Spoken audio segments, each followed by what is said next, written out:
What's good, everyone? This is Gus. Today I'm going to be reading an essay called Art or Propaganda, written by a man named Alain Locke in 1928. I hope you enjoy. Artistically, it is the one fundamental question for us today. Art or propaganda? Which, question mark, is the more, is this the more the generation of the prophet or that of the poet? Shall our intellectual and cultural leadership preach and exhort or sing?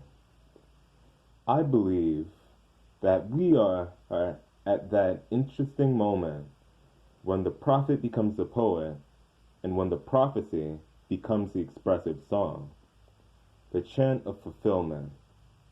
We have had too many Jeremiahs, major and minor, and too much of the drab wilderness.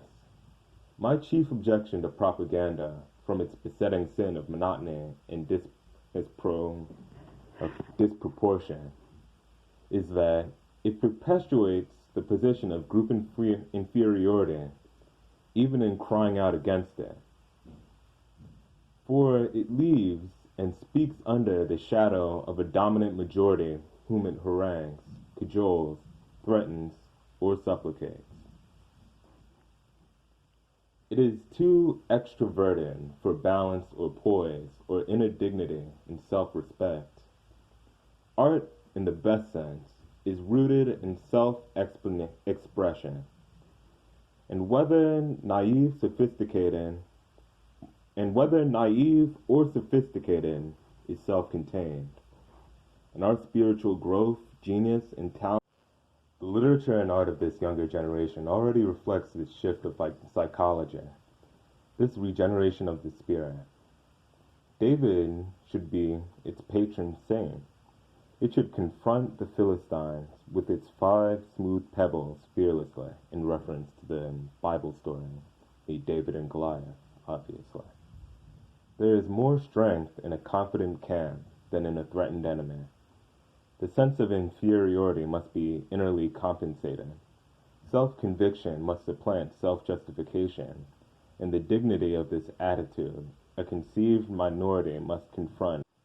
Our espousal of art thus becomes no mere idle acceptance of art for art's sake, or cultivation of the last decadences of the over-civilized, but rather a deep realization of the fundamental purpose of art, of its function as a tap root of vigorous, flourishing living. Not all of our younger writers are deep enough into the subsoil of their native materials. Too many are pot plants seeking a forced growth according to the exotic tastes of a pampered and decadent public. It is the art of the people that needs to be cultivated, not the art of the coteries.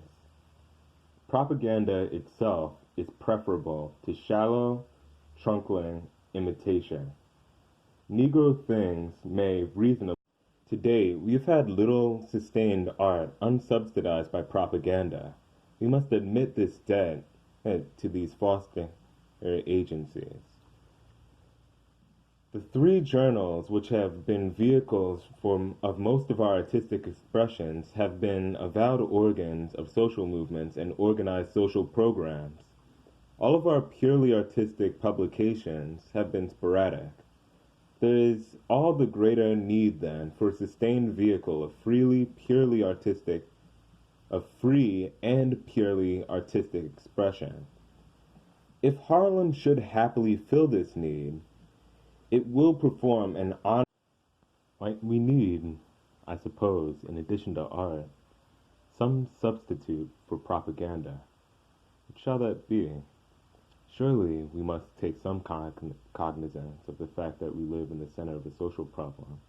Propaganda, at least, nurtured some form of serious social discussion, and social discussion was necessary. It still is necessary. On this side, the difficulty and shortcoming of propaganda is in its partnership. It is one-sided and often prejudging.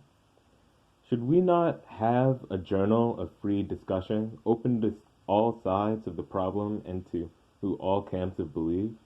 Difficult, that, but intriguing, even if it has to begin on the note of dissent and criticism, and assume the Magnanian and assume Magnanian skepticism. I don't know how to pronounce that word. To escape the commonplaces of conformity. Yet I hope we shall not remain at this negative pole. Can we not cultivate truly free and tolerant discussion, almost Socratically minded for the sake of truth? After beauty, let truth come into the Renaissance picture.